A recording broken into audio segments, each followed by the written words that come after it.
Today's 710 days that I'm here to share lessons I learn. I'm learning. I hope this will support your dreams, your goals, allow you to become the person that you want to become. Today, I'm going to speak about boundaries in family. Specifically, I will share 10 things that are healthy boundaries in family.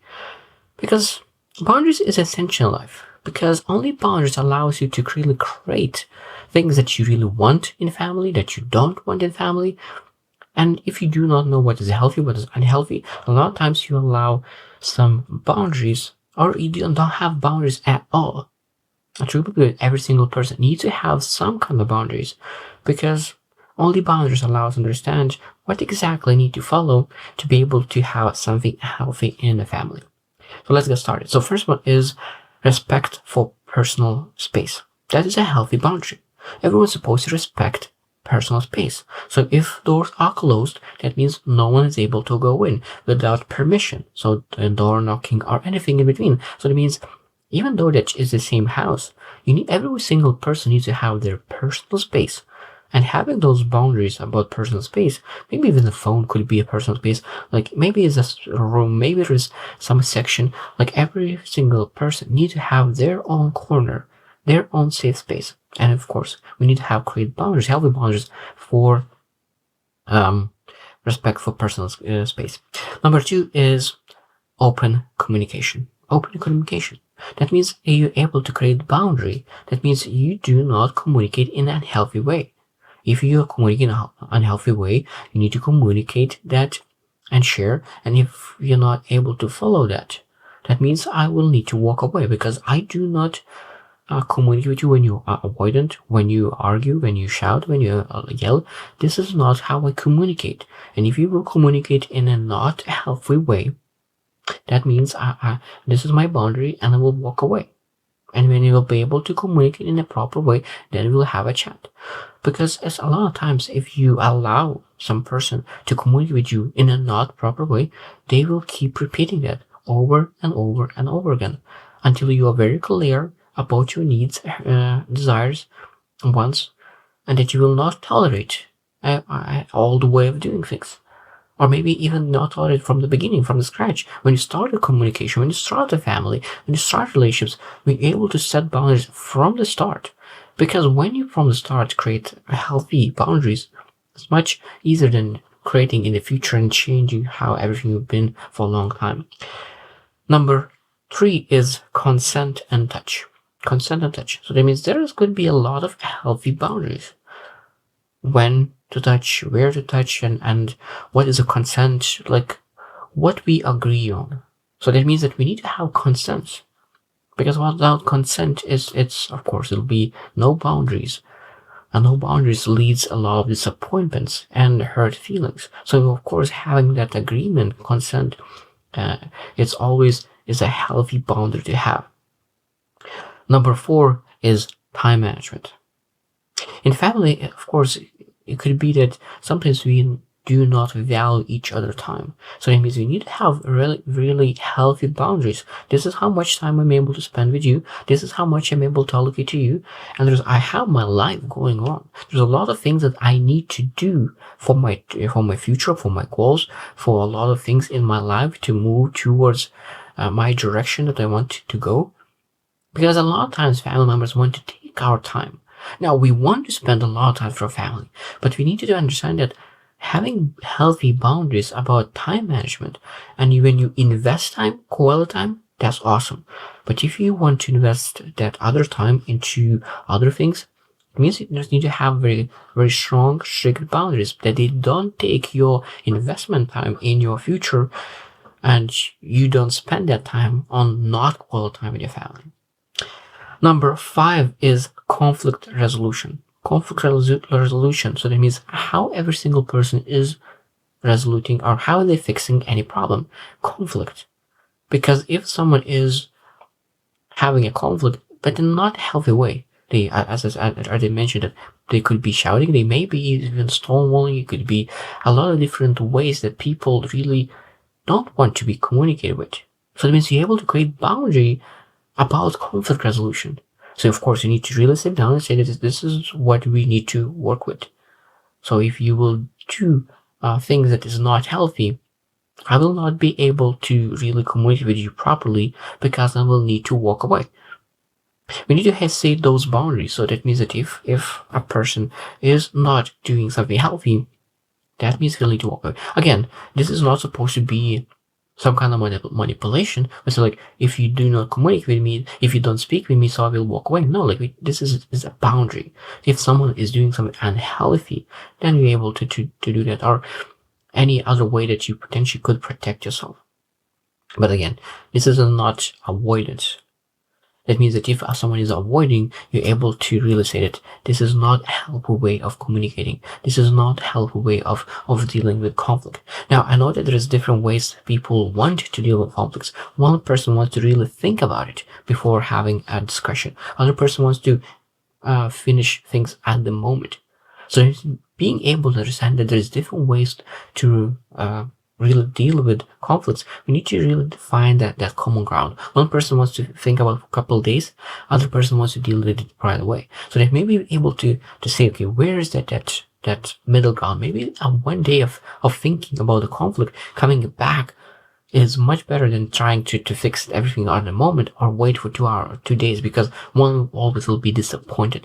So really understanding the boundaries, how you will do with conflict, is very, very important. Understanding the boundaries about conflict. Number 6 is financial independence. Financial independence. So that means that every single person potentially have boundaries how they will use their money. So every single person, maybe if they're making money, they have their own decisions. How they will use money, where they will use money. They have full autonomy of their money. And it's a very healthy boundary to have.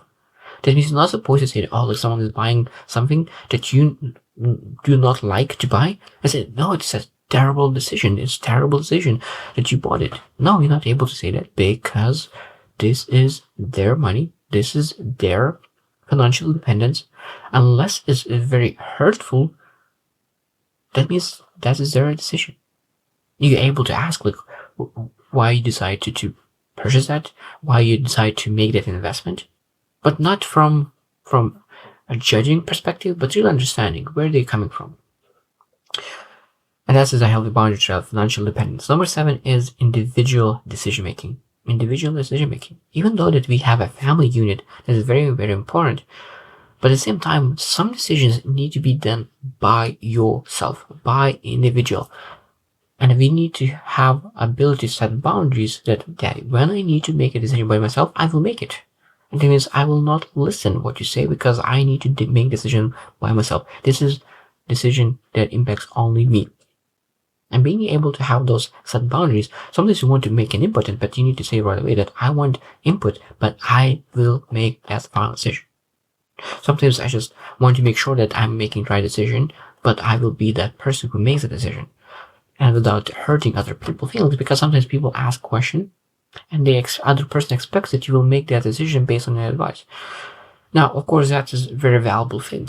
But if you right away say that I'm just looking for extra input, I already have some ideas what I want to do, but give me some input, I will make the decision. So that means you create boundaries about how you make a decision. So every single person needs to have individual decision-making boundaries.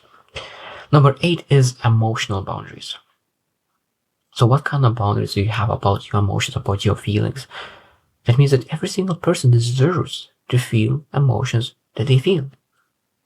That means if you feel those emotions, you have ability to build boundaries around them. So if someone is hurting you, or if someone is not accepting your feelings, that means you need to protect yourself. And say, this is my boundary. I will not tolerate you disrespecting my emotions, my feelings. And if I feel this way, that means I feel this way. Now, not every emotion is rational, but every single emotion is here. It's real. So that means we need to, of course, be self-aware how we will work through that, but every single emotion is there. So we need to say that we have a boundaries about feeling the emotions and not judge those emotions. Number 9 is privacy and information. Privacy to information. So that means that every single person needs to have their phone number, phones, emails, everything, potentially with passwords. If they want to, they need to have the privacy they want. They want to have privacy at home, the privacy in digital information, everything that every single person needs to have something private. That means, and they have boundaries, healthy boundaries about privacy.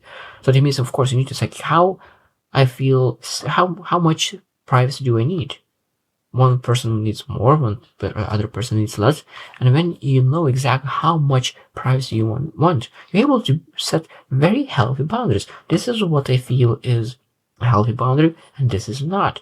And when you're able to really assertively communicate what you want, what you need to feel safe, secure, and private, of course, then other people will follow. But if you do not clearly communicate your privacy information, what you want from your private life, no one will follow it because they don't know what's the rules. Number 10 is supportive but not enabling. Supportive but not enabling. That is a healthy boundary. So that means that when you have a family, you want to really be very supportive, but at the same time, enabling bad behavior, destructive behavior, is not healthy. So that being able to really set the boundaries, that if we'll see that you are doing something destructive, I will say it. I will be supportive to work through that. I will not judge you, but at the same time, I will never allow you to do some destructive behaviors without me telling you that those behaviors are really destructing your health, destructing your finances, destructing your emotional being. There could be a lot of things that people do to destruct their lives. So that means that my purpose is to make you aware, to understand, and then of course support the growth towards different direction. But at the same time, never judge and never enable those even more, because people hide and people shut their mouths. They see that someone is hurting, but they shut their mouths and don't say anything about it because they feel that they will figure out by themselves. Sometimes being able to ask, "Are you okay?"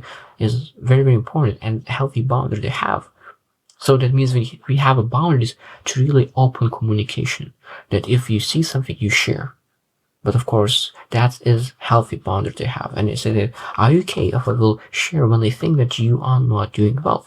And they say, "Yeah, that's okay." So that means that when you agreed on the rules of the boundaries, it's much easier to bring something up when you think that something is not working how it's supposed to be.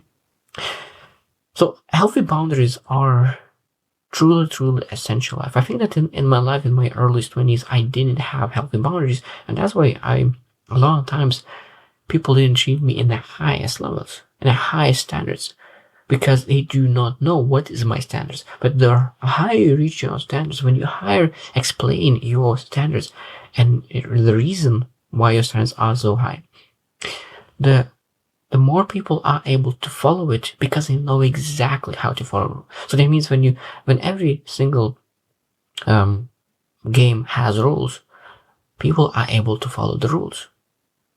When you have your boundaries, healthy boundaries, people are able to follow those healthy boundaries. Now, in every single game, people got fouls because they don't follow the rules. Exactly the same in life. People do not follow the boundaries, so that means we need to make sure that that you're able to say that this is a foul, and a person is not able to repeat multiple times those fouls. Because, for example, if you play soccer, if you get one yellow, you're still playing the game. If you get 2 yellows, you're out of the game. Exactly the same with boundaries. If you have very strong boundaries, and now some person is not playing this game of healthy boundaries, most importantly, healthy boundaries, you give yellow card for not giving really a thought in your boundary. And the second time, if a person again doesn't follow your healthy boundary, that means you need to get the red card and go out of the game. Of course, I understand there is much more to that. There is family included and everything in between. But at the end of the day, we're not supposed to allow other person to break our healthy boundaries. So I hope this lesson will allow you to really reflect on your boundaries. Do you have boundaries? Have you communicated your boundaries to other people? And do they follow your boundaries? And do you keep them committed to boundaries? And do you follow other people's boundaries? And you ask other people and help them to create boundaries as well? And I think that is very important to talk about, to discuss, because only when you know each other about healthy boundaries, then you're able to live a much more joyful life because you know where everyone stands. So I hope you choose to win, and see you tomorrow.